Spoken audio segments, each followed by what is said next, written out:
right, YouTube, what it do, what it do. It's your boy DJ, and this is Off the Plank podcast. I'm joined here with my co-host B from Peace and Pets. Say what up for the folks at YouTube land. What it do, YouTube? Thanks for tuning in. Yes, sir. And we are joined here by my man Big Rob from Nemesis Reptiles. What up with you, Rob? How you feeling? I'm too good. How you guys doing? Everybody doing good, man. What state are you guys in, by the way? Oh, I'm in Maryland. You're in Maryland, huh?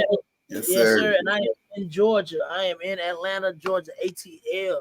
Peace up, A-Town down. Had to throw that in there, huh? Had to one time, you know what I'm saying? That's where you at, Rob? I'm in California. I'm in Victorville, actually. In California, love. Okay. It's like halfway between LA and Vegas, basically. Sweet. I was just in Vegas last year, man. Like that's a whole different type of atmosphere, bro. It definitely is. Definitely is. When I went to Vegas, shoot, it was about 5-6 years ago. No, it was about 10 years ago. It was freezing. Yeah, it gets You went when it was what time? Around what time did you go? Like in the I went in March, the like the end of March.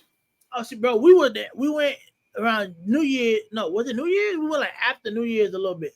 It was my homeboy's birthday, but bro, you're right. It was cold.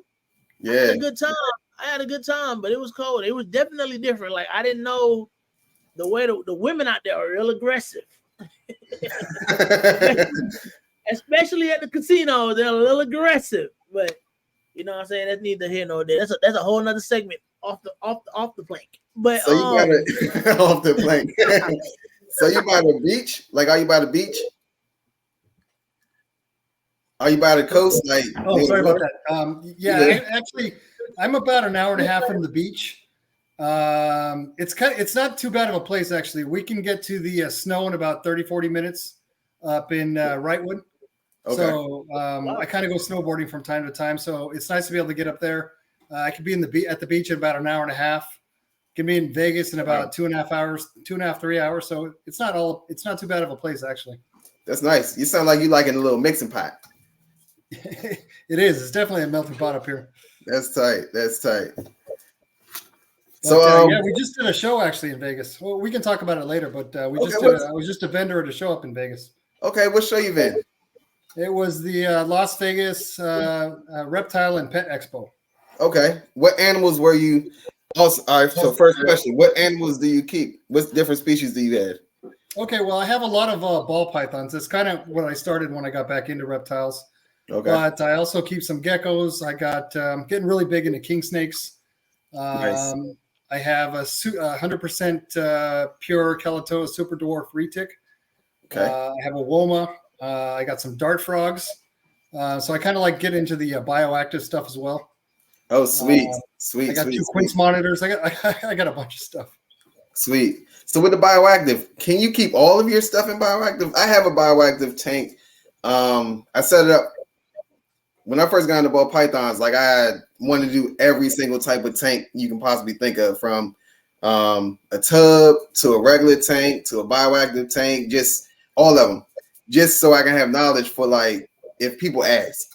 Right. So with your bioactive tank, how did you come across? What's your favorite bioactive tank setup that you've created so far? Oh, some of the dart frog ones I've had going for like 7-8 years or something like that now. Wow. And, I've only had to change out the substrate like maybe once. Wow. Maybe one or two of them. But I just set up another one recently for the Chihuahua gecko. And it really makes it a lot nicer to be able to, keep it clean. You don't, it's kind of self-cleaning. So it makes it a lot easier. And I think it's a lot better for the animals too. I don't think there's any real animal, especially a reptile, that you can't keep bioactive as long as you got the kind of have the space for it, Yeah, so I know it's with the ball pythons. A lot of people say, "Oh, you don't do bioactive because they don't make enough waste for it." So you just have to supplement that for the bugs with different things. Like I'll go get leaf litter, like natural leaf litter outside, bake it, put it in there. Natural bark, different things to put in there for the bugs. And I also got some bug food called Rapashi or something. Oh yeah. Yeah, I use that for the isopods. I just sprinkle some of that in there every now and then. Yeah, I got a bunch of isopods too. Actually, I started just getting the dwarf white ones for the bioactive tanks, but you start breaking out. Now I got the rubber duckies and all those cappuccino ones now. You got flavors. Yeah, I just got blue powder blues and powder oranges. I just got some basics. Yeah. You sell those when you like. So well, first and foremost, you do shows, correct? Correct. Yeah, I do. Event shows. So do you sell those at your at the shows as well, or you just they do really well actually. Nice. Yeah. Yeah, my wife went and helped me at the last show, and we were packing up all these isopods and stuff. And she couldn't believe that we sold like $500 worth of just isopods. Yeah, they do real well. I didn't know that. That's a different avenue, bro. I didn't think they would do that well, for real. Like, because I had a couple of friends that was asking about them, like when we went to the last Repticon, but I didn't really, like that's one of those things you really like. I guess like as a breeder for like ball pythons and like stuff like that, you're not. I guess because we have rack systems, you know what I'm saying. You're really not thinking about that avenue as far as like that's an extra form of an extra stream of income as far as like And it also brings more people to your table too. Yeah, that's dope, bro. Like, they're pretty popular. I never would have thought about that. Yeah. I don't know if they'll do like that at every show. It's just that last one, but I think in general, bioactive is getting bigger and bigger and bigger. I think it's a really good thing. It makes the enclosures look a lot better. It's better a lot of times for the animals. It's more enjoyable, and like with the dart frogs, pretty soon you set up the bioactive to get into the dart frogs, but after a while, you really start getting into plants. That was the big part about it. Like, my wife, she was a plant person. So everything she gets into, I be trying to get into, but she's like, no, this is my thing. You got your thing. So with the plants, it was just like, I'm just watching how all of her stuff just flourishing. So I was like, I wonder if I could put some of them in the snake tank. So I started doing the research, and that's what, like, I just started grabbing stuff and just adding it all in. And it came, the only plant that I can actually keep easily is pothos. Everything else is like, if it's too hot, it dies. If it's too moist, it dies. It's hard. Yeah, you know what? I found the plants actually to be a lot more difficult than any of the animals that I keep. Yeah. I mean, I set up a greenhouse inside the house. I made one out of like an IKEA cabinet and set up the lightings and everything. The humidity's in there is perfect. Nice. I've got them on a good watering schedule, but still, plants. A lot of these plants are very difficult. Yeah, gotta have lighting and everything. It's different. It's definitely different. Yeah. So when they do well, they grow out of control, and then you have too much, and you got to prune it all back. And it's a lot of work to do the plants. And then you want to keep them, so you want to try to make clippings and hope somebody else wants some. So the plants is a lot. So when you vend, what do you more so have on your table outside of the isopods? Well, I got my display cases full of all my ball python babies. Okay. I still love ball pythons. I know some people are starting to say that they're getting old or whatever, but no, I think ball pythons are still great. I mean, they're just great as a pet in general. Yeah, for sure. If somebody's getting a first reptile, I usually recommend like a ball python because you're not going to get bored of it as easily as like a leopard gecko or anything like that. It'll keep getting bigger. I mean, eventually you can breed and create these different morphs and things like that. So I probably will always breed ball pythons, but I have those. I bring a lot of plants. I bring isopods. I bring a lot of bioactive stuff that I put together. I got my own special blend of ADG soil. That's what I was about to ask. Did you make your own blend of it? Yeah, I do. I got my own secret little recipe that's buried right here on this laptop. That's dope, bro. I'm sorry. I'm really like, because you don't meet too many people that actually like, you hear about it, but you don't meet too many people that actually like get really into the whole bioactive thing like that. That's pretty dope, bro. For real. I think that's actually how I started getting back into reptiles, is because I had the saltwater. I had a saltwater reef tank for a long time. It was like a huge reef tank, and then I started seeing that some of the reef tank people were keeping dart frogs because it's kind of similar, Instead of like a tank, it's similar. It's like more of a natural environment. Instead of the corals and the rocks, you have all the plants and the bark and the wood, and instead of the fish, you have the dart frogs. And the colors are the same and everything. So I set up a little dart frog tank, and then I usually have really good luck getting stuff to breed. So after a while, the dart frogs start breeding. So I was like, well, maybe it's time. This is a lot easier than keeping a fish tank. So are dart frogs poisonous? or no, so poison is when it comes out of the skin. Venomous is when they got to inject it. So are they poisonous? Like you can't mess with them? Actually, they're only poisonous or toxic in the wild. They have to eat certain foods in the wild in order to become toxic. So they don't actually produce any of the poison themselves. They have to eat certain mites or ants or whatever they're eating in the rainforest to actually become toxic. I did not know that. So it might not even be the bugs that they're eating. It could be also the plants that the bugs are eating that goes down the line. Right. Yeah. So in captivity, they're completely harmless. But go ahead. Sorry. No, I said I didn't even know that. Like that didn't even dawn to me. Like because I also want something.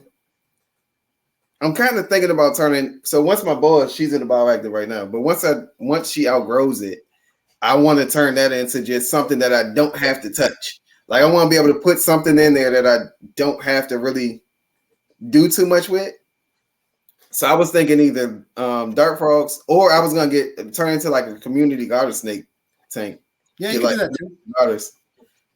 Yeah, I do have morning geckos in there with the dart frogs in one set of them, and they actually reproduce asexually. So I have two of them, but they can reproduce just by themselves without a male in there. They're actually all female, pretty much.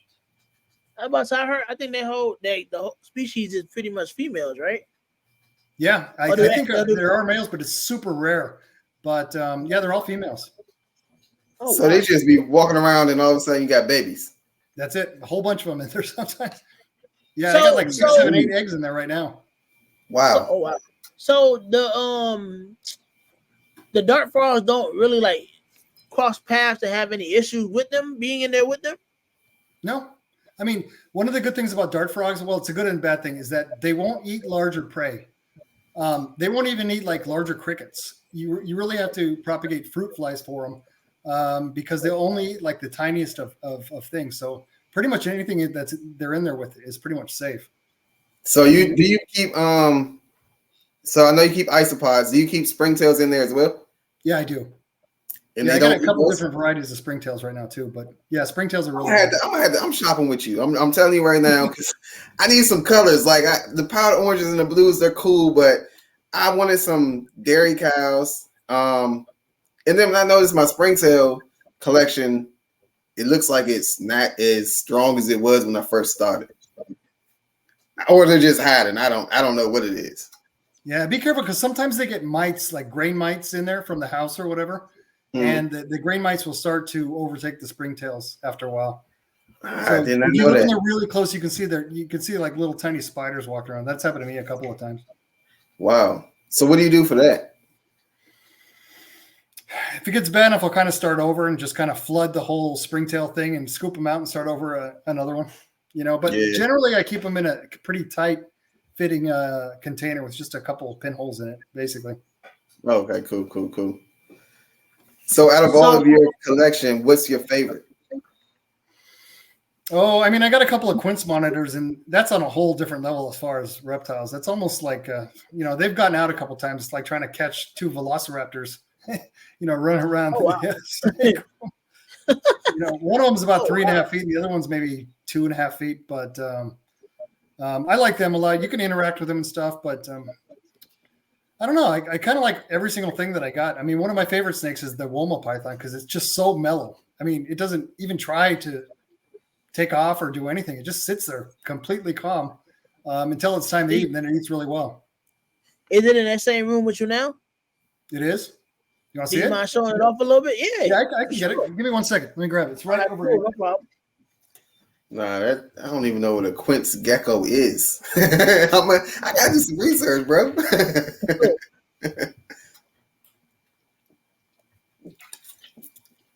All right, here she is. I've had her about a year. This will be a good one to show off. I apologize too for the lighting in this room. I got a terrible giant window. I need some better curtains, I think. But let me see. All good, brother. Where is she? Oh, that don't look like a tiger. I can't get it to show up. Hang on. Where's the? There you go. There it is. There she is. Wow. Yeah, they've got terrible lighting in this room, but can you see her? Yeah. That's fire. She's got some crazy wild, How old is she? I've had her about a year, I think. Are you planning to breed them? Yeah, eventually, but they get pretty big actually. I'll keep her right here with me. Yeah. About how big do they normally get? They get a lot bigger than a ball python. I'm not sure, maybe like 7-8 feet or maybe something like that. I've seen adults. Do they get like thicker or they get like just longer? Both. I couldn't believe when I saw somebody at a reptile show that had an adult pair. They were huge, you know. Oh wow! I've never actually. I want to see if one I of can those get in her in person. there. I don't think Trying I've to ever get seen this one in camera. person. I really need to invest in some better Or like camera There she is. stuff. That's yeah, I dope, do. though. That thing is silky too. Do they So- do they have like morphs for those, or is it just more so like the tiger striping, like what it has? I think maybe in Australia they have morphs, but a lot of these reptiles from Australia can't be exported out anymore. I think all of them actually. Yeah. They don't let wow, any you got wild lucky. out. So the only ones that are here are the ones that have been here all the while. And I know because I have some other Australian pythons. So I have like children's pythons and Stimson's I like those pythons, and you know I've seen morphs of those in Australia, but I've never seen any here. So Oh wow, that's So the first place I seen that is on I think it was either Dynasty Reptiles had some, or what's that auction?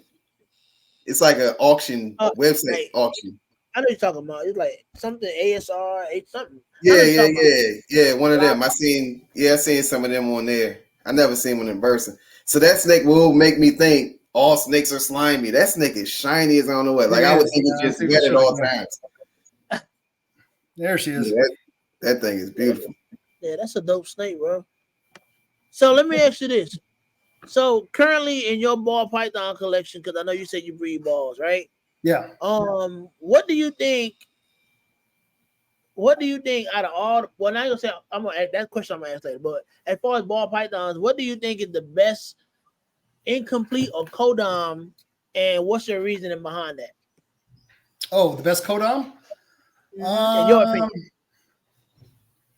I don't know. I'm thinking about that one. I know definitely with recessive, it's going to be clown probably for sure, or pie. I mean. So codom? Yeah, codom. It may be GHI, man. I really love GHI. That's good. That's good. Why GHI? Oh, I mean, there's certain combos. I mean, a lot of people create these combos that have a lot of different genetics in it. But to me, a lot of the 2-gene combos look the best out of any of them. Like, for example, it's hard to beat GHI Mojave, you know, or I got a really nice female GHI Lesser. That's true. That's true. A lot of the Blue-Eyed Lucy, that's almost as good as it gets. I mean, I also have a Pastel Highway that I just posted on Instagram this morning, and she's like, you know, whitish color with like yellowish and like a lavender purple stripes on her. I mean, that's just like 3 genes, you know, that's not that complicated. Yeah. And same thing with Mystic Potions. Let's see if it'll show up. See if I can get that to show up. Oh, there she is. Yeah. That's the one I posted today. That's beautiful. Oh, wow. She is mean though. That is beautiful. That is beautiful. That's a beautiful snake. For some reason, that one, you know, they all have their own little personalities, and that one's more skittish. She's always been like that. She bit my wife because I think my wife went to the reptile show with me, and I was kind of looking for snakes. She goes, "I don't like the ones you pick out," you know, and she found this one. I was like, "Yeah, I like that too, actually." And we took it out and bit her immediately, you know. But I think I got like a $50 discount or something for that. I might need to go get bit. I've never been bit yet. I have not been bit. Knock on wood. I want to. I went a long time before I got bit until I started having a lot of babies, and they're the ones that usually get me. I'm not all that careful about it either, though. For sure. Oh, you know what's I don't know if you guys have this already, but a while back I got a tool to open the tubs. It kind of looks like a golf club, and it's got a little square bracket to open the tubs. I've seen those. That'll change your life. Yeah, when you go to feed, you don't have to use your hands anymore. I've seen those. I think it's called like a tub pooler or something like that. Yeah, they use them for venomous snakes. Yeah, I've seen those before. I seen the dude on that's where I seen it at. It was a guy, he was feeding. He had like a whole rack of cobras. I don't think it was a cobra that flares up. king cobra. I don't know what type of cobra it was, but he was just pulling them out, drop the rat, you go back in. I was like, bro, you're crazy. Yeah, You are nuts. crazy. That's a whole different thing. In a way. So how long you been breeding the reptiles? I was into it a long, long time ago. I mean, I started breeding bearded dragons. Like that was probably the first thing I ever bred, but that was when they first started becoming available in the United States. Somebody brought them over from Australia somehow, and they started becoming available in the United States. And I got some, and I did real well at those, and I was able to breed those. And then after that, I think I bred frilled dragons for a while. Do you have any of those? No, I don't anymore. That was a long time ago. Man. I think that's my favorite lizard. I wanted one, but I learned that after a while, like once they get used to you, they don't flare up anymore. Oh no, there's a trick to it. I found out. Somebody showed me this. If you show them for whatever reason, you know the little metal end of a light bulb, the little silver end at the bottom, where you screw it in. Yeah, they hate that part. I don't know what it is. You show them the metal end of a light bulb, and they will frill every single time. I have no idea why. That's crazy. Yeah, I don't know. I don't even remember where I learned that from, but if anybody listens to this and has a frilled dragon, try that out. I guarantee you that it will frill. Yeah, I would love That's why I wanted one. So I do reptile shows for like schools and stuff like that. So I'm just trying to build my collection up with more animals. And that was one of the ones I absolutely wanted because I was like, you do those too? Oh, I did one last year for my grandson's school. I'm actually a grandpa already. And I went to his school. He's been helping me since he was a baby. Oh, thank you. Yeah, but it's great to work with the kids and do all that kind of stuff. It's definitely fun. They ask you the questions. Yeah. Go ahead. I'm sorry. They ask you the questions that make you have to go back and do some research sometimes. Yeah, I was impressed by that. I mean, some of these kids really, really knew a lot, you know? Mm-hmm. So they go to show that this community is growing, man. That's pretty dope. Yeah, definitely got to bring them kids along because they're going to hold the future. You know what I mean? Like, if we don't, then it's going to die off once we're done with it. So we got to keep it going for sure. Yeah, I think it's really growing, though, right? Lately. I mean, the reptile shows, I think maybe in the last year kind of slowed down a little bit, you know? People generally got into more hobbies, I think, when COVID was going on. Yeah. And now people are going back outside a lot more than they used to. But still, I mean, the last reptile show I did, the one that I was telling you about in Vegas, that was packed. There was a line out the door for people waiting to get in, you know? Nice. Oh, wow. Nice. No. So how do you feel about the current state of the market, like the whole ball python market right now? It seems like it's a little slower. You feel like it's overly saturated? It's hard to tell. I mean, it seems like it's a little saturated with the amount of demand that there is, but at the same time, you know, I've still been able to find homes for my snakes. You know, I got a little bit, you know, that I still have, but you know, I've still been able to sell snakes, and you know, I think as the hobby grows, I think more and more people eventually will get into it. But there probably was, you know, just a surplus of people breeding ball pythons for a while. But, you know, I love doing this, you know, so when people start getting out, I'll just keep doing my thing here. And, you know, yeah, it will kind of separate the people that are really into it for the people that are, I mean, this is the wrong business to get into anyways, if you're trying to make any money, really, you know? Yeah, if you're just trying to get rich, do not come here. Yeah, this is not a good business to make money, you know? This is not my main job or whatever. I just started this as a little side business, just kind of for the experience to start a business, you know? But I'm not really into make money. I mean, my main concern is the animals and that people care for them properly. And I offer kind of lifetime support for anybody that buys an animal. I get questions all the time, and I like getting those questions because it means people are taking care of the animals that they got from us, you know? Yeah, I respect that. I definitely like doing that as well. Like just interact. And then you kind of make, I don't want to say friends necessarily, but you make lifelong, like, friends, I guess, you know what I'm saying, with the people that you sell to. You know what I'm saying? Because with them constantly asking you questions and, you know what I'm saying, you just elaborating on different things and just giving them tips and tricks and stuff like that, like, just to help their animals, like, thrive. It's just, you know what I'm saying, it just drives conversation all the time. And then, you know, like, me and Brandon, like, we're damn near like best friends, bro. Like, you know what I'm saying? We met through this. You feel me? Like all the time. We never met in person physically, but we talk almost every day about snakes, bro, or reptiles every day, bro. Like, and it's crazy. It just, you know, it just shows the bonds that you can have through this hobby, bro. And I'm like, I'm all for it. I really like it, bro. I really enjoy it. Like, I guess you could call me a COVID breeder because I came in during COVID, but at the same time, I went to school. My background is biology, so I graduated with my degree, my bachelor's in biology, and I've always been like, yeah, thank you. And I've always been scientifically inclined, like, you know what I'm saying. So I've always been into science, animals, nature. Like I said, I'm from the island, so you know what I'm saying. That was always a thing. Always being outside, always interacting with, like, you know, the aquatic animals and stuff like that. So like just to actually convert and like kind of like use my background with the sciences that I have and actually like grow and meet new people and just, you know what I'm saying, do things like this, bro. Like I'm really happy about this how everything is just blossoming for me right now, man. Now, I really do appreciate you coming out here too, bro. Like, I'm glad we finally able to. For sure. I appreciate that. So I got another follow-up for you.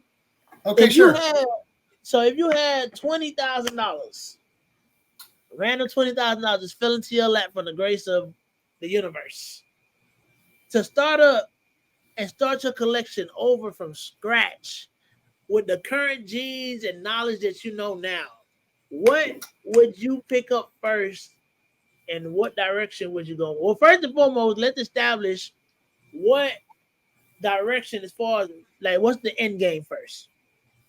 Okay. As far as what recessive did you want to like? I know you probably want to get this as a recessive. So what recessives? Yeah, you're talking about just ball pythons, right? Yeah, as far as for right now. Yeah.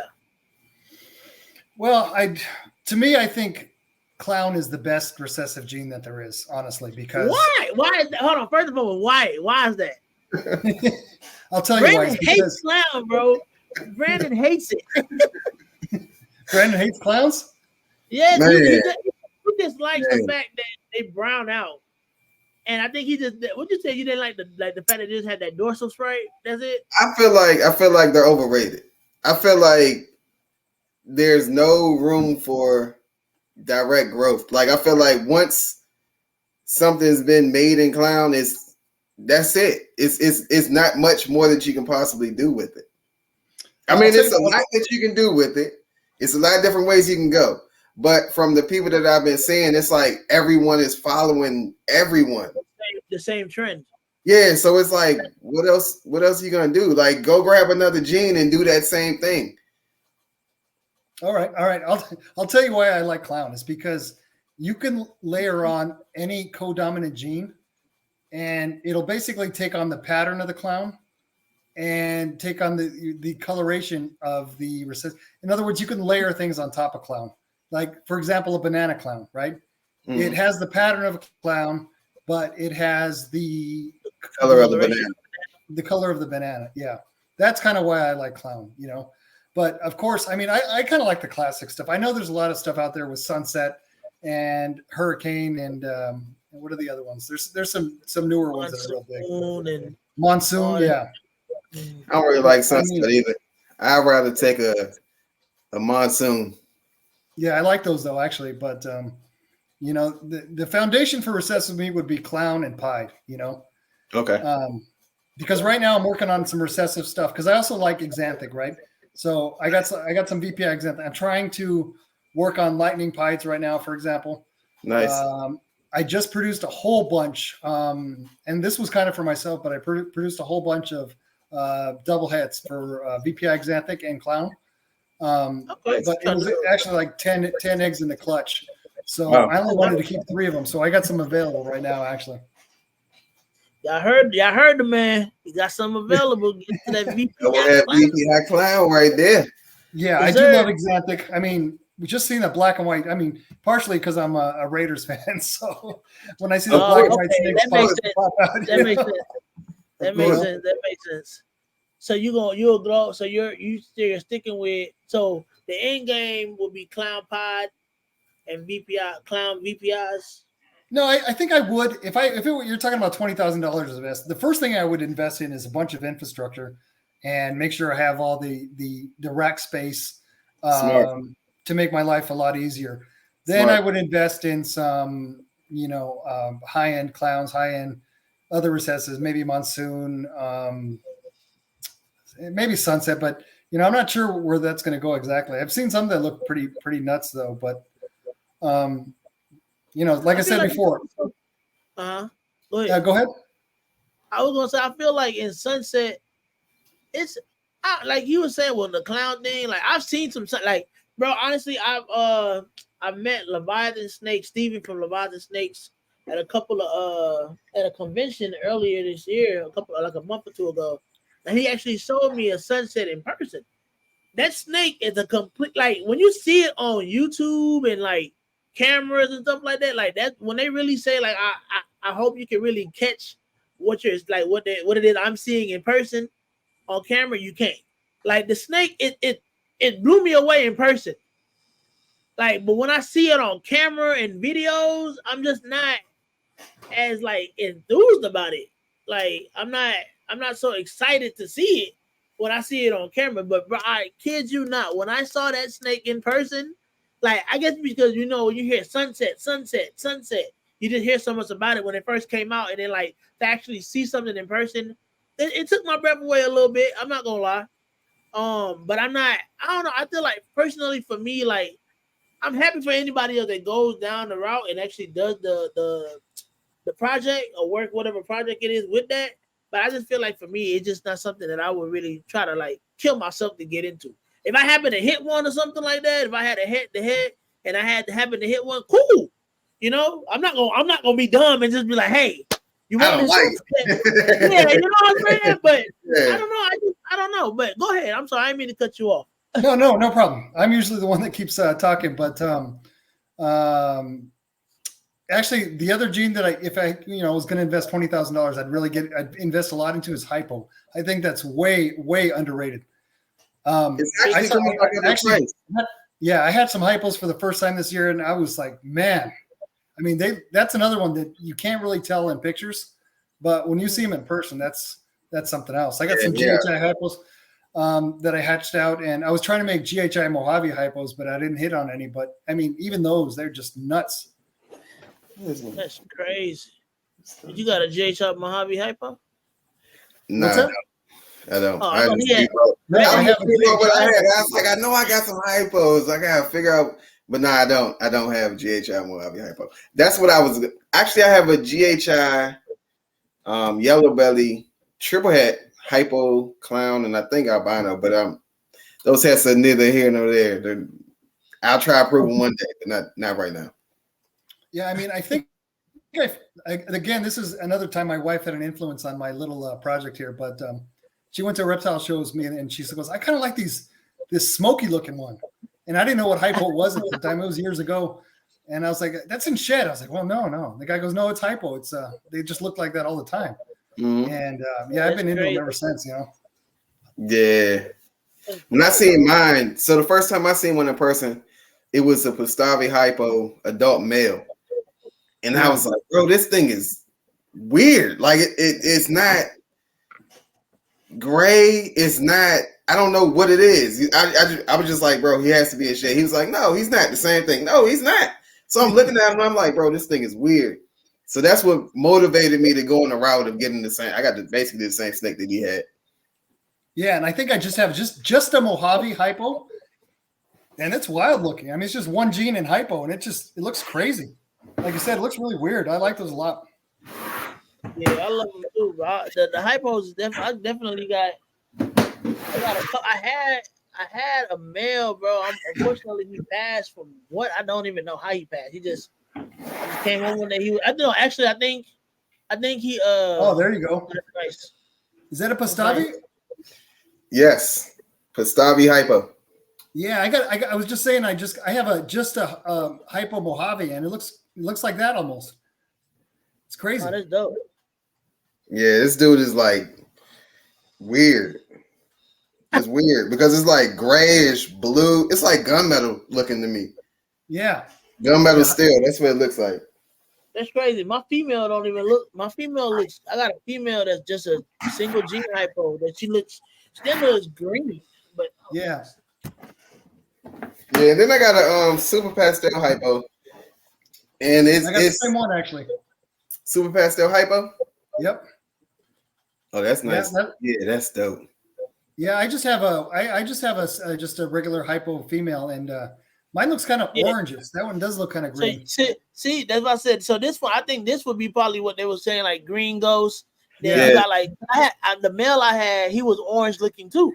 I'll send you the picture. I have a picture of them side by side when I first got him. He looks like he's what they say orange ghost. So I'm gonna try to see. They said they all compatible, so hopefully if I can get another male, they got like head in him, because I got a female that's head hypo as well, another female, and I'm raising up this female, so I'm trying to we're trying to work with ultra males and put the ultra male with the NAD and all that extra too. So yeah, I'm not convinced that all of them are completely compatible yet either. I've heard a lot of You people don't think tell so? me that. I don't know. I've heard people tell me that they had one that they knew for sure was het, and they breed it to another one that's het, and they get no hypos, things like that. But that could just be bad luck, you know. But I don't know if it's visual to visual. I would expect that it's gonna work, right? Yeah. I just think that there's more than one kind of hypo that's going around. I just have a gut feeling about that, you know. It's possibly. So far, it hasn't happened to me. I've gotten all hypos, but you ever seen Big D's collection? Big D no, I Python? think I follow him on Instagram, but He has blue hypo. He has what? We call it blue ghost. Blue ghost. Ghost? The Yeah. blue. Wow. Yeah, they are blue. It's like We actually recorded a guy. Well, I don't know if you are familiar with Rising Sun Serpents. yeah, he's new. He hasn't He bred was yet. he was on our last off the plank episode, and he actually had the banana blue ghost. He's actually doing that pairing with Derek Big D's. So they're working on that this year or whatever the case may be. So, but he said it changes. What do you say? It changes colors, like Yeah, like with the actual snake gets darker or lighter or whatever the case. Like it's crazy, bro. It was. Oh, I gotta check. I'm gonna check that out for sure. yeah, that thing was wild. That thing was wild. And I think he's pairing it to. I just saw a post that he had. He's pairing either the female or the male right now to something else. I think from I'm not sure off the top of my head, but I think he was doing a joint pairing with FNA, Fred and AJ from FNA Balls. So they had like a pairing with that going on too. But it's exciting, bro. Like this whole ball python thing is really crazy. Like that, I just like to see that all the different genetics that just pop up out of nowhere. Like I thought it was just gonna be what we came into, but like to see stuff like Cosmo, oh, is it Cosmo? Star, Cosmo, all these different, even though they got all these crazy names, but to see all the different genes that they got out there now, bro, it's like, damn, I really want to hit my own. I'm not even gonna lie to you. You know, I had a weird thing happen to me. I think it was last year or the year before. It might have been 2 years ago. I can't remember. But I had a big female mystic that I was trying to breed to my mystic potion, to make super mystics and mystic potions. And that particular year, she only had 3 eggs. 2 were bad. 1 was good. And, I just waited. Eventually the egg hatched. And, because mystic potions, Mojave and Mystic, it's allelic, you would expect the babies every single time to either be Mystic or Mojave, right? But when this one popped out, it kind of looked normal, but it was a little different than normal. People are telling me that that's not a normal, that's something else. And it's definitely not a Mystic, and it's definitely not a Mojave. So I'm wondering if that was like that parthenogenesis thing, where she may have produced this one on her own. And it definitely doesn't look normal. It's sort of normal, but it's like way brighter. It almost looks like fire or something like that. Wow. Yeah, I got a mystic potion myself. I have a GHI leopard mystic potion, and I'm thinking to do the same thing in terms of I'm gonna put my Bamboo Boy tour just to make. Well, no, I'm not putting the GHI tour. I'm actually putting the hypo male tour. Oh, there you go. I'll be hypo, so that I can make everything 100% head hypo. I'll be able to make more mystic potions, and I'll also be able to make bales at the same time. Yeah, So or a hypo mystic potion one day. yeah, that's the ultimate goal. Cause I'm like, Yeah. it's already super gray with a white line down his back. Like mine is all gray with a white line. Let me show you. See. Mystic Potion is actually the morph that got me back into reptiles. As soon as I saw a picture of the Mystic Potion, that's what really made me want to get back into it. Oh, Oh, wow. there you go. Yeah. Yeah, so it's like if I can make this and put hypo on top, like it's already bright. So putting the hypo on top is just gonna make it look like I think it'll make it look like a raindrop. Like Yeah, I it think just so. look, yeah, it just look different because it's already just washed. Man, I think this is my first time seeing this. Yeah, man, can't bring everything out all the time, bro. Nah, I feel it. Nah, Keep you something said this the same. before. You said this before. Nah, I have Yes, it. this on the IG page and everything. Oh wow. She's a slow girl. She's like a year. She eats. I throw a rat in every week, and she skips a week every single time. Every other single week. time. Every other week she eats. Every other week, like I throw one in and she just won't eat it, and then I had to put it back in the little small rack up here just to make her eat, and then she still does the same thing. She still just skips every week. That's the weirdest thing with ball pythons. You know, when you go to feed them all, not all of them are going to eat. That's one of the biggest challenges. You know. Yeah. So when I was buying rats like every week, I had to get a whole separate tub because they weren't all eating, and I'm buying every single one of them rats. So the dude, he was just like, "Look, buy like 4 less rats than you need for your whole collection. If all That's of them good, eat," yeah. he was like, "If all of them eat, good. But then you can always come back and get more for the other ones." But he said, "Feed your females first. Try your females first because your males can go every other week. So because you don't need them that big." So I was like, "I'm just offer everybody." So I've been offering everybody, but now I breed my own rats, so I still have to buy rats from time to time. Yeah, But I yeah. got a little rat rack myself, but I usually use it mostly for the king snakes and the baby ball pythons because and I don't want to keep that many large rats or whatever to feed all the big girls, but keeping some, you know, because it's not always easy to go out and find, you know, give me 50 hopper mice. you Nah, know, that's Yeah. real. Yeah. That's the problem I'm having right now. Yeah. Trying to feed these babies. So, what's your most? So, are you currently like? Are you in the breeding season right now, like everybody else is? I'm about to Or start. going- You know, I usually start around this time, right Okay. around, usually right after Halloween. So I fed all the big girls big meal like 2 days ago. So probably this weekend I'll start. You know, I'm hoping it rains. That's usually the best time, Right. Yeah. but it almost never So- rains here. So Oh, I damn. heard it's a whole song about it. yeah. So, do you currently have like some anticipated, like I guess, matchups or appearance that you hope go this year that you really want to see? Yeah. I'm working on making. You've seen the highways, right? I mean, you were just looking at the pastel highway. I'm trying to layer in This is banana pink. on top of that. You want to make a banana pastel highway? Yeah, or just a banana highway. I think. Yeah, You I know, currently I've work. seen- I'm sorry. That's the complex I'm working as well. So that's why I'm. You got me zoned in now. I'm really tuned in on you.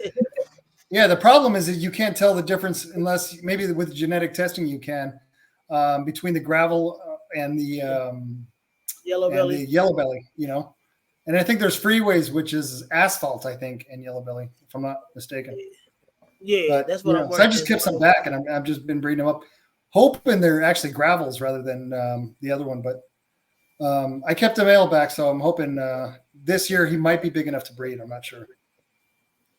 So do you have an asphalt female and a gravel female, or just have one side of it? Well, I have the pastel highway, and then I held back a year ago banana that came from her. That's a male. It's a male banana that's going to be either gravel or yellow belly. So if I pair him up, I should get the results either way. Yeah, yeah, for sure. You know, Hope you don't get any ivories. I I don't know. know. Banana ivory though. A banana ivory. I wonder if banana can put pattern into ivory, like how leopard and inchy does. And Yeah, maybe. That would be pretty interesting because it might bring some purples in there too, just like the silky ways. It might be an easy way to get some silky ways without having to get the inchy and the leopard and all of that. See, this science stuff is pretty interesting, isn't it?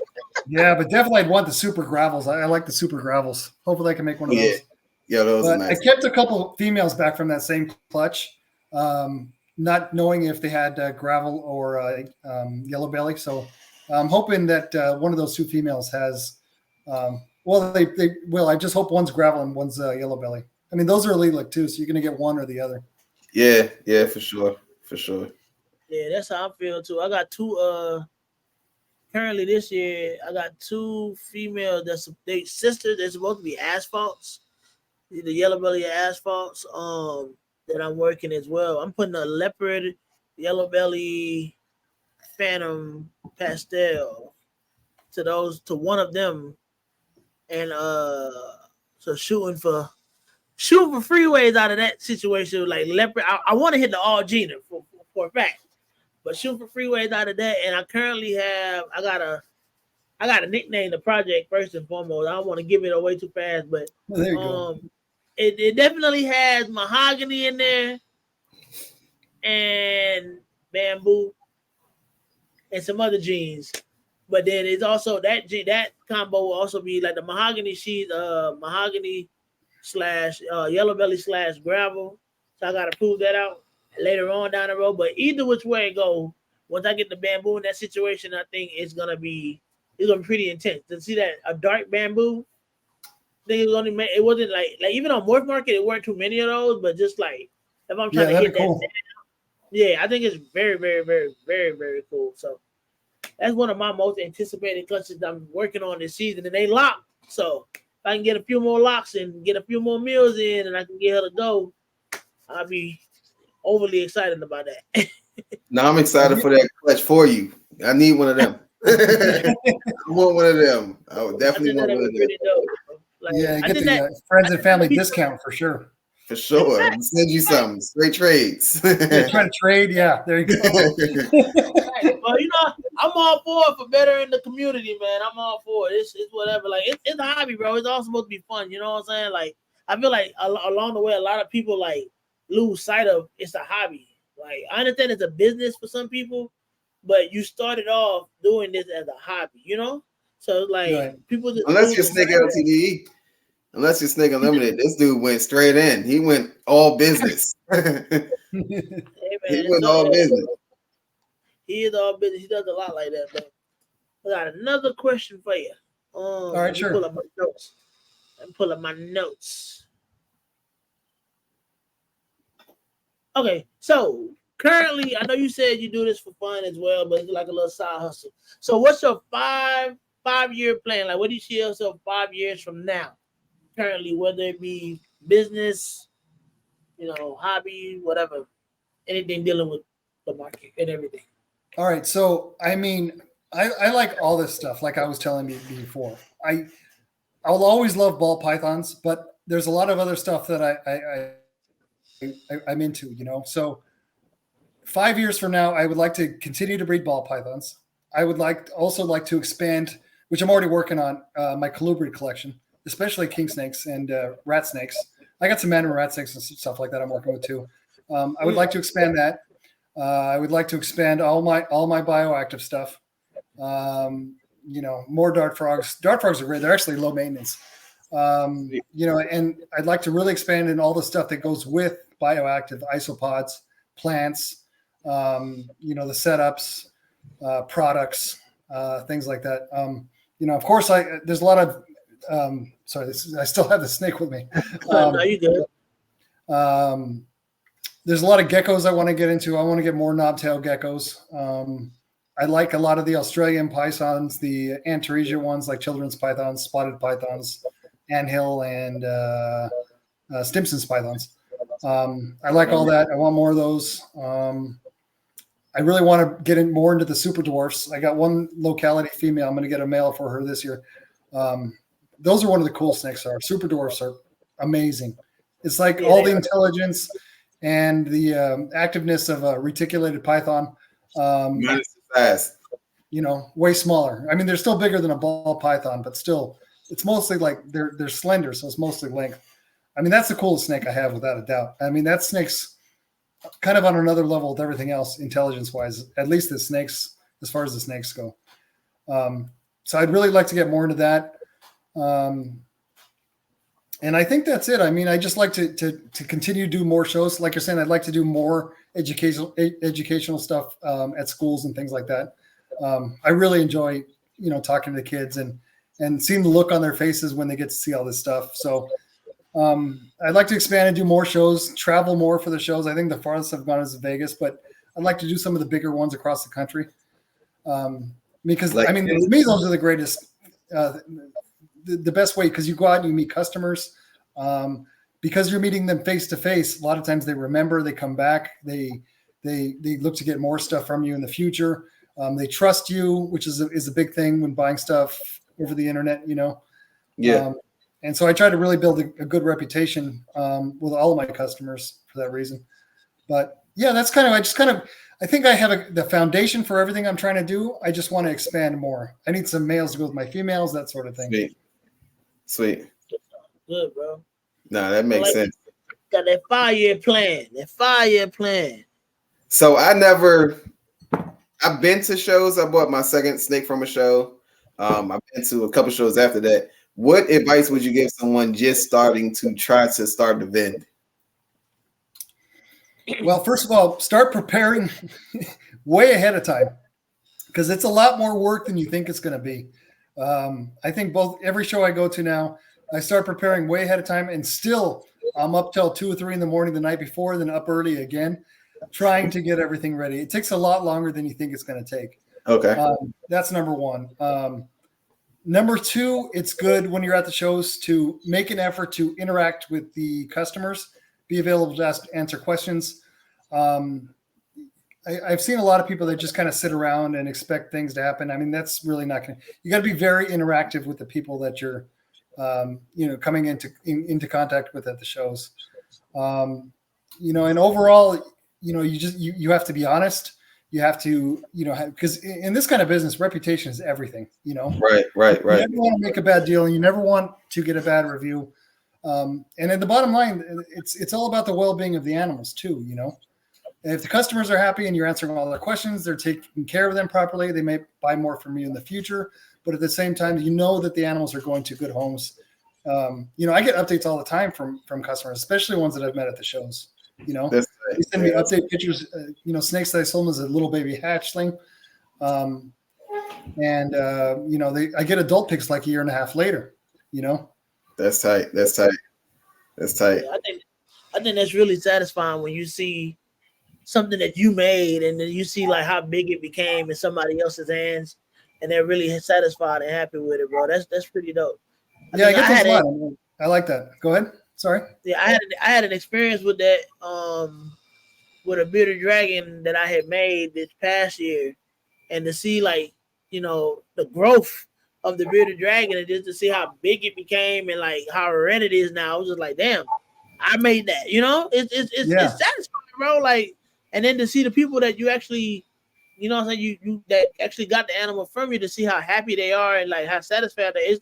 It's a really good feeling, bro. I'm not even gonna lie. And I think that's one of the reasons why I enjoy breeding. You know what I'm saying? Like, to get people involved in the hobby and to get them happy about something that I'm happy about. Genuinely happy about. So. Oh yeah. Speaking of that, actually, we just got a bearded dragon recently, and I hadn't had a bearded dragon. I'm not kidding. Like over 20 something years, and I forgot how cool they are. We just have one kind of a red one. So much personality, bro. So much. Like, each one is different. Like, it's crazy. Yeah, he got pooped on. Just got pooped on by mine just now. Right before the show. I'm like, D, why you ain't tell me these things poop on you? He's like, oh, you gotta keep it now. You gotta keep it now. The pooped on you, gotta keep it now. You gotta leave that in. You can't edit this out now. It bonded with you, bro. Like even when I look, every time, I don't know, like I just come into my snake room. And I just be like, even when I had a long day at work, I just come to the snake room. I might just chill, just decompress, and then just be satisfied. Like, I just start working, and it don't even feel like I'm working because like I enjoyed this so much. And I just think never he thought I felt. Yeah, bro. Huh? He's like overworked. He overworked. Every time we on the phone, he's doing something. I'm like, bro, just relax. Just get home. Yeah, man. That's how my lady is. She be telling me the same thing. Like, you gotta sit down sometimes. I just like, bro, like I gotta do something with these animals. I can't stop moving. That's my problem too. Yeah, like I gotta clean, I gotta feed, I gotta do something. I just want to make sure that they good, bro. There's never ending tasks when you have an animal. There's always more you can do.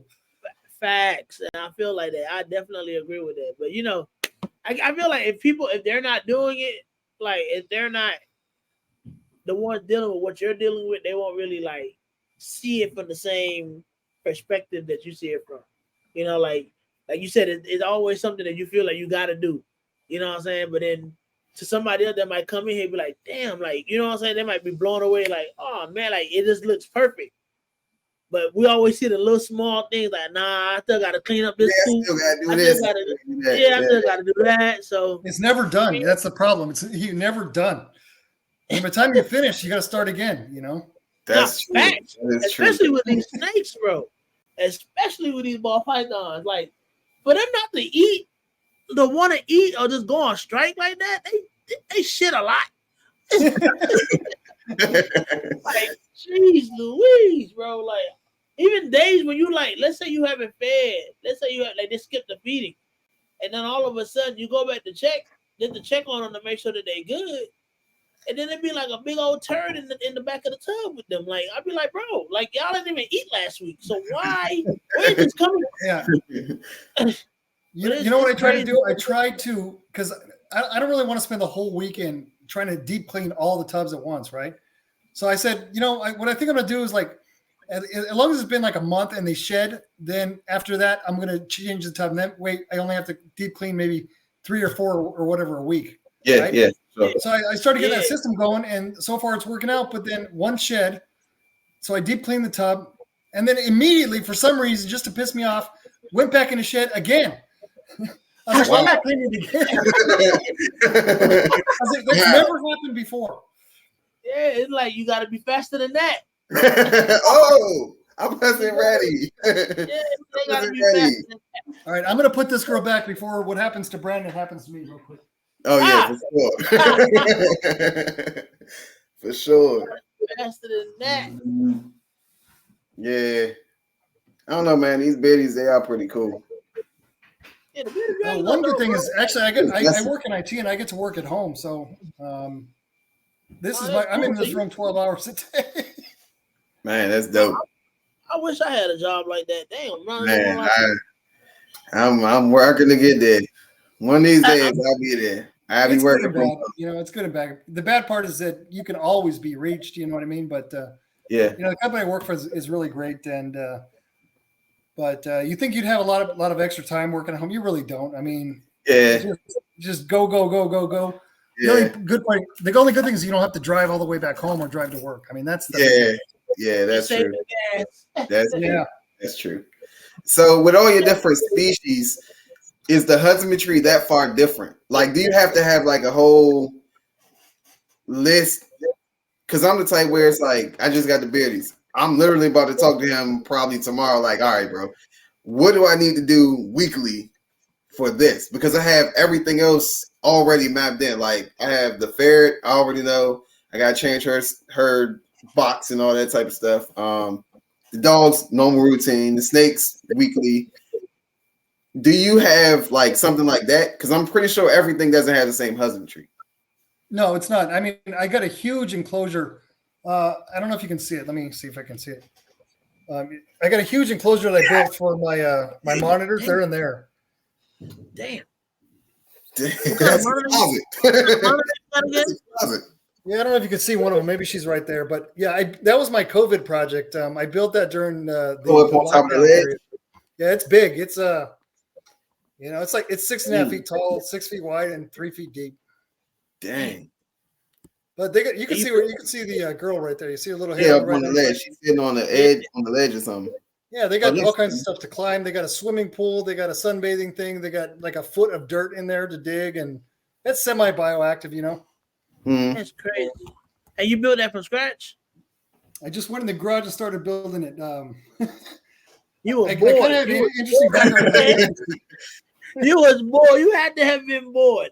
That's crazy. That's dope though. But it also makes you tap into a whole bunch of different things you probably didn't even know you still had, like skills you still had.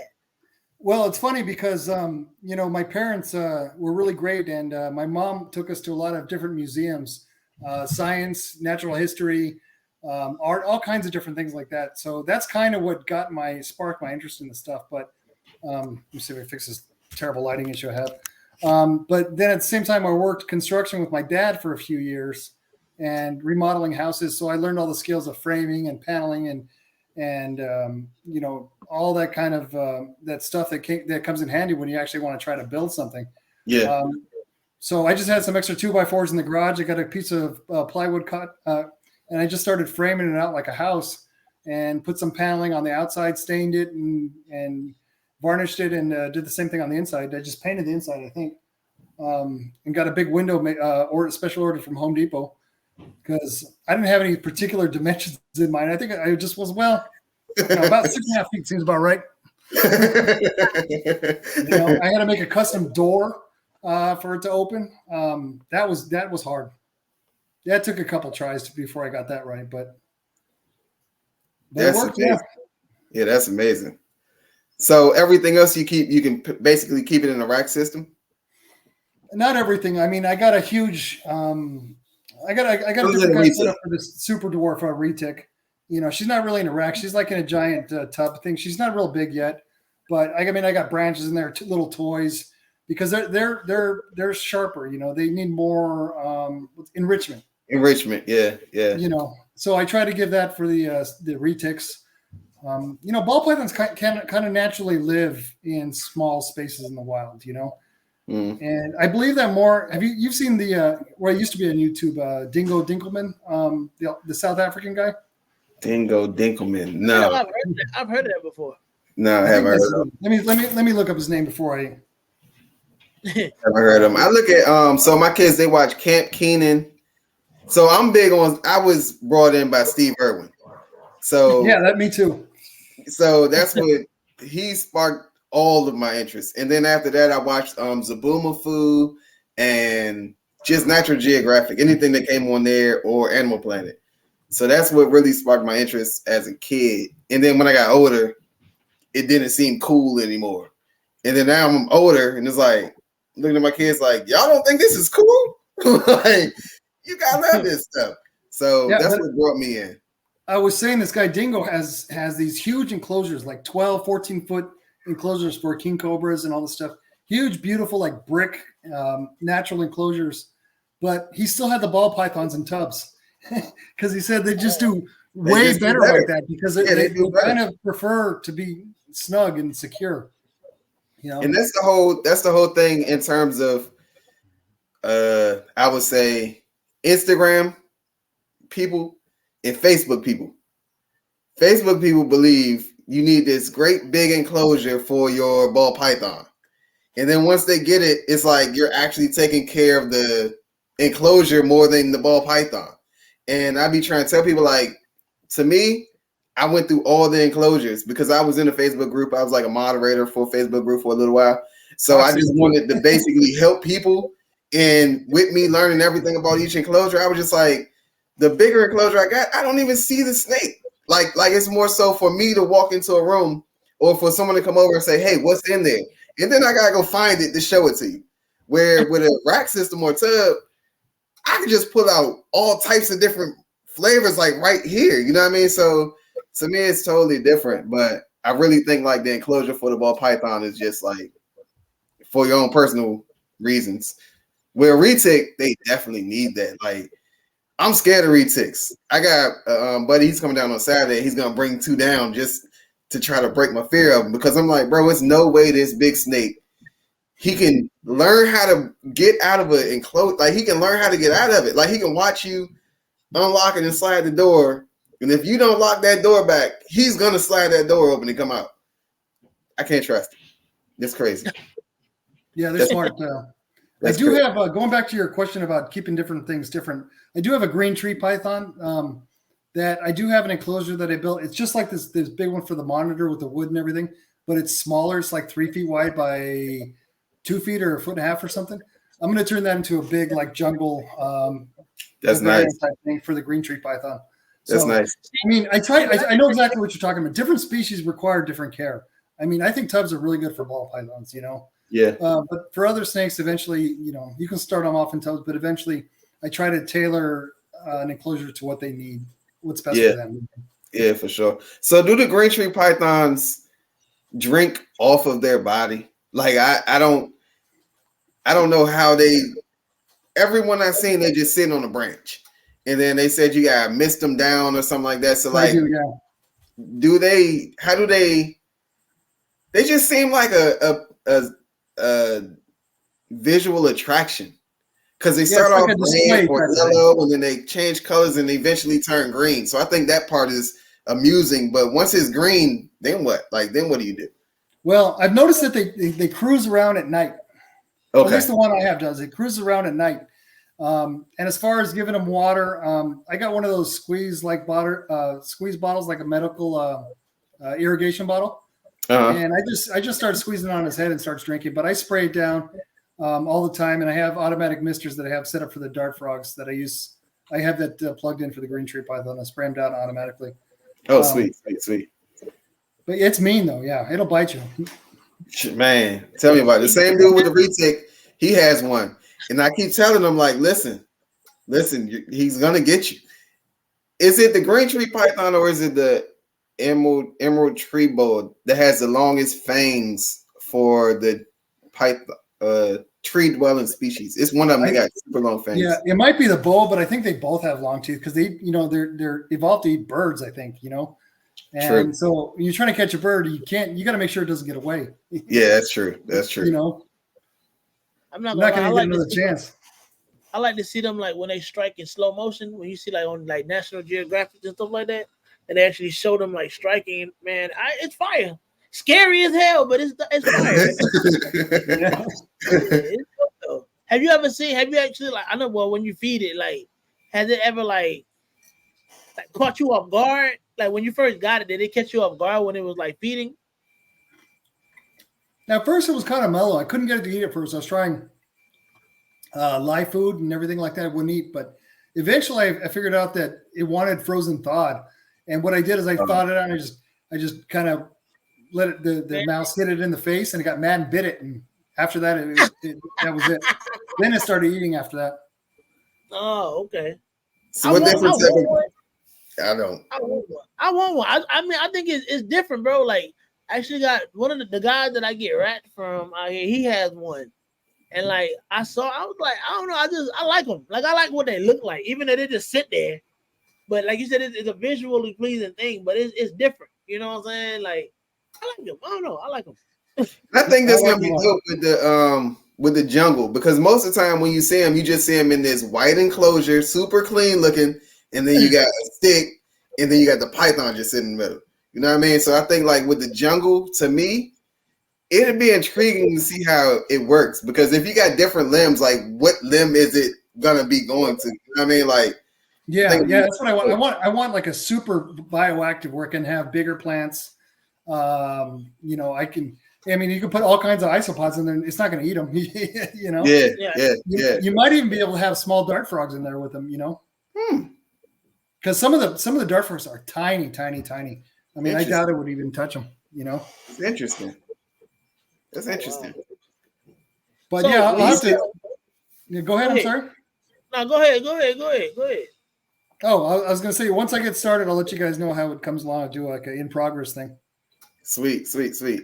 So, do you feed your you said you had a king snake. That's the one that eats other snakes, right? Correct. Do you feed that other snakes? Like if you were have a stillborn, would you give it to it?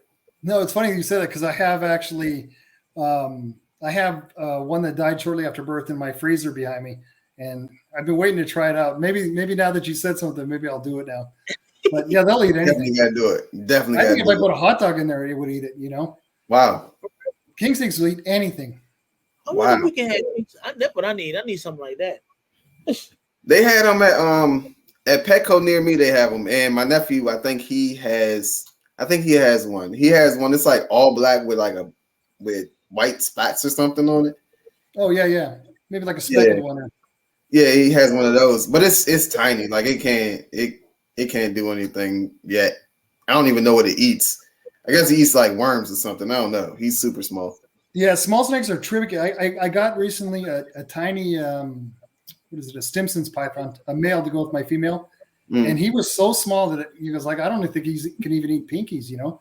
So I've been kind of assist feeding him I clip the tails off the rats, you know, after they're frozen, of course, and kind of thaw them out and just kind of working in his mouth a little bit. And it's been taking rat tails. I'm hoping after a while it'll start taking the pinkies, but it's a python, but I mean, they're one of the smallest pythons in the world. I think it's the second smallest, and it's just tiny. Even full grown? No, full grown, they're okay. I got they're still smaller than ball pythons, I think. You know, that whole family of pythons is the smallest in the world, where I think the smallest is the anthill python. And I know those have to eat like either tiny lizards or rat tails and things like that. That's interesting. I was thinking about getting an egg eater. I seen it at the expo, and I was like, oh, this would be easy. Like, I don't got to worry about mice or nothing. Like, I could just go get some eggs. Quail eggs, yeah. Get some eggs. And I was looking at them like I was seriously interested. Only thing I didn't like was they were very movie. Like, they're not just chill. The one I seen, it did not want to just sit there at all. He was very active. Yeah, I like some of those cat-eyed snakes too. Have you seen those? Cat-eyed snakes. They're huge eyes. Oh yeah. I've seen those. Hey, they got one on TikTok. I forgot what his name is, but like they keep making these funny videos with him with the little tongue coming out. Yeah, he's hilarious. They got one on TikTok. He's pretty cool. I think he's all white too. I think he's leucistic. Oh, that's cool. Yeah. Mm-hmm. So if you guys could travel somewhere in the world to go see a reptile, where do you guys think you would go? Australia. Oh, there you go. You said where? Australia. If you could travel anywhere in the world to go visit, go on like a herp adventure, I guess, where would you go?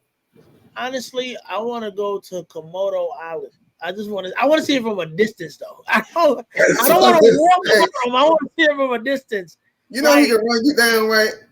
Yeah, facts. But I said I want to see it from a distance. I didn't say I had to be none of that. Like, I want to be like this. Actually, see a Komodo dragon, bro. Like to see, like, I feel like that's the king of lizards, bro. That's where I would. That'd be it for me too. I mean, I've been to the Galapagos actually before. Yeah. Yeah, my dad's from South America actually, and I had a chance to go to the Galapagos for like 5 days one time, and how was that? Oh, it was wild. We stayed on a boat, but I was with like some people that were there to assess like the wild goats that are eating up all the vegetation. They wanted to see how bad of a population was with the wild goats, and so we got to go with guns and go wherever. We didn't have to stay anywhere. We can go anywhere we wanted to go. Wow. You know, yeah, I went swimming and saw the marine iguanas, all that stuff. It was wild. That's cool. I would go to Australia. I think only because I gotta go get vengeance for Steve Irwin. I gotta find that stingray. Yeah. I want to find the stingray, bro. Like, you took my man out. I gotta get that payback, bro. I mean, that guy's responsible for so many people not just learning about reptiles, but understanding and loving and appreciating them and looking at them in a different light than what they had. For sure. He was such an ambassador, I would say, you know. For sure. So who would you compare to him now in this day and age? I don't know. I mean, he's like one of those people that you cannot. He's irreplaceable, you know. I'm with you. Just that level of just sheer passion that he had. I'm with you. Like, he was excited about, and it was genuine. You know what I mean? Like, it wasn't for show at all. It wasn't for show. Like, his reptile shows at his facility was always super animated. He always seemed the same with everything that he did. Like, that's the man. That's the man. But if I was to compare him to anyone's show, like, I'm gonna have to say Brian Bocci. Yeah. And that's because even now, if you watch his videos, he can be talking about his own personal situation, and then he's right back into the animal, and he's super excited about everything he has going. Yeah, go ahead. I'm sorry.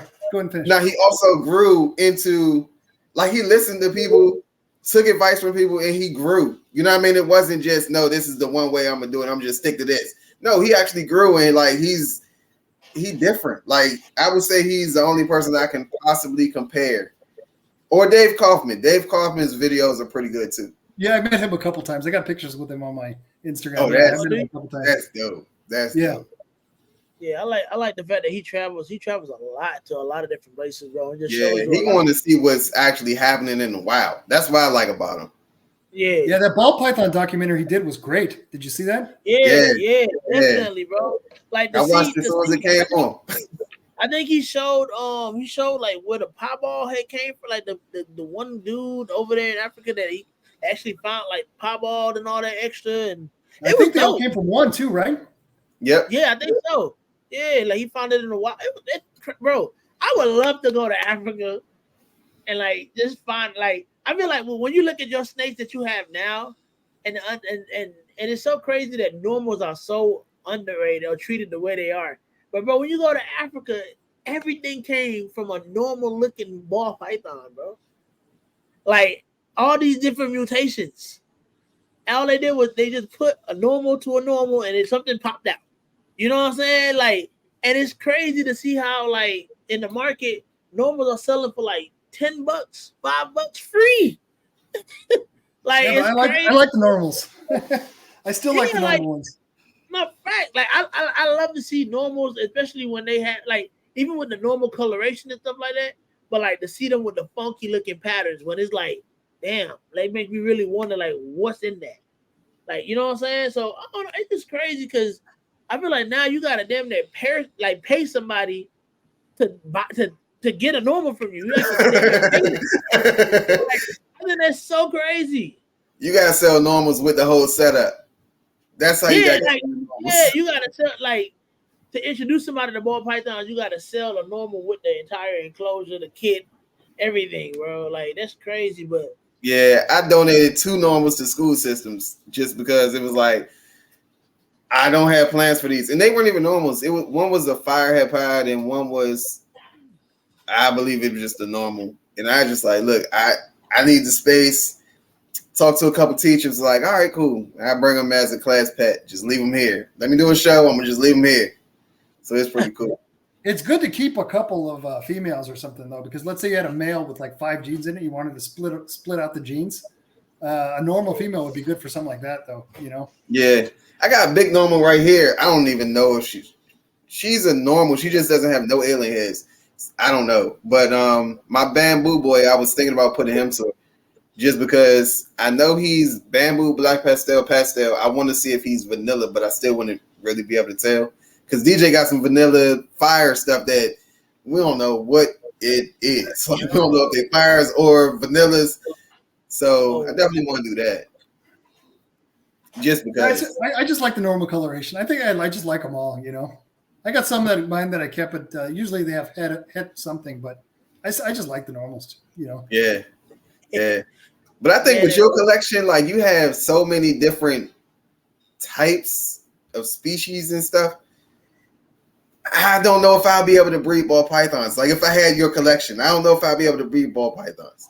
Oh, like I said, I like ball pythons though. I mean, they're just so easy to take care of, and they're so chill. I mean, it's hard to sit there and watch TV with holding a king snake. You know what I mean? Yeah. But a ball python, you can. Yeah. You know? That makes sense. That's how I feel with my bearded dragon. Yeah, that makes sense. Yeah, he just be having this dude on his head.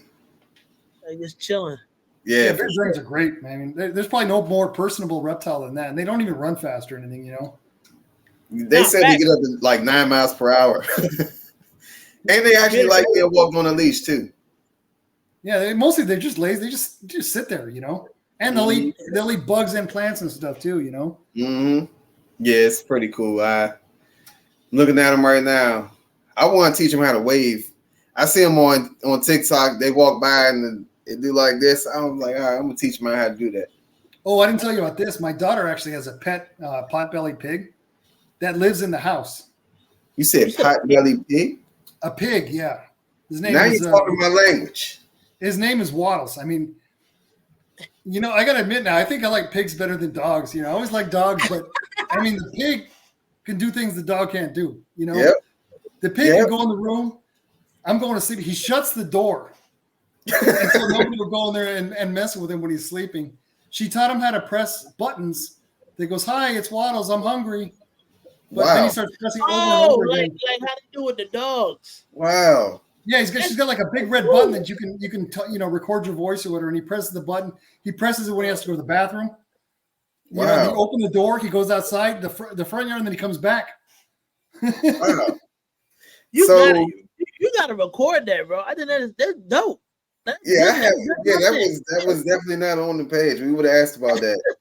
Yeah, my ultimate goal is like a petting farm and stuff. And my wife wanted a pig, and she likes stuff, but then it turns into mine, and then it's like not getting rid of it. You know what I mean? So it's like, oh, this is mine now. So she wanted one. We seen someone, they had a potbelly pig that turned into not a potbelly pig. It turns to like a full grown. Well, they're not small. Yeah, they get big. Yeah. So she was looking at like the, I guess, miniature pigs or something. I don't know if there's any such thing, to be honest with you. I think they all get big.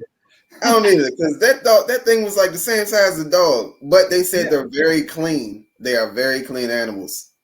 Yeah, I mean they're great. I mean, he stands by the front door to go to the bathroom or whatever door if he wants to go. He just doesn't get along with the dogs, you know. Okay. The dogs go after him and stuff, so we had to stop that. But he stands by the door. He let him out. He comes back. What's that? Dogs be chasing them? The dogs be chasing them? They were fine for the longest time, and then something happened, and then the dog started going after him for some reason. I don't know what happened. Oh wow. Yeah. I can only imagine. I wish we could understand like what their conversations are like. He's like, "Hey, I'm a dog." They're like, "No, you're not."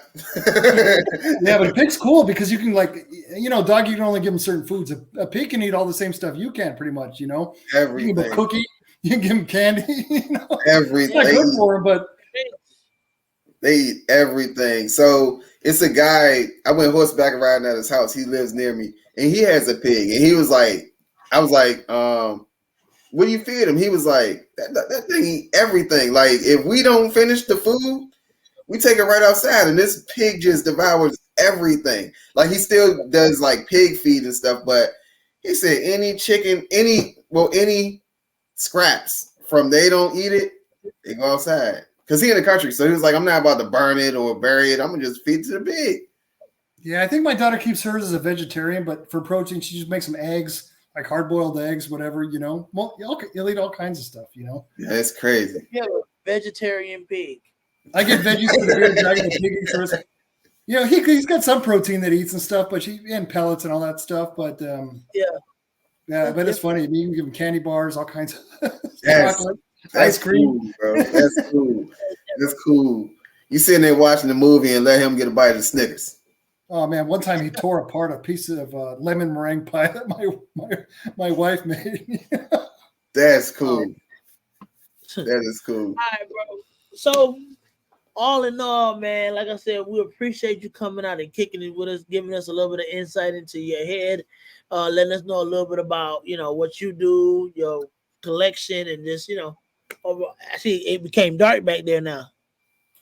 Yep. The lighting is not so light. I apologize. If I'm ever on again, I'll get some better podcasting stuff going on. Oh, you definitely be back on. Oh yeah, we definitely will get you back on, bro. Yeah. For all you YouTubers out there, I just want you to like, comment, share, and subscribe. We appreciate everything that you do. Shout out to my boy Rob at Nemesis Reptiles. I'll make sure y'all follow him. Are you on all platforms as well? I just started a Facebook reluctantly, but usually Instagram right now is the best way to get me at nemesis.reptiles.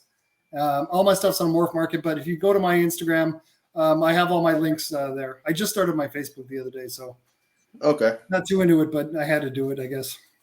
So you got different species on your Morph Market as well?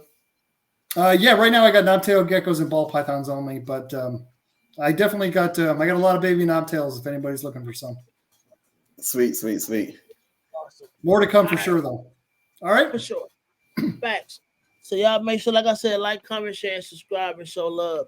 Rob, stay behind. We're going to kick it with you for a few more minutes. And other than that, sure, no problem.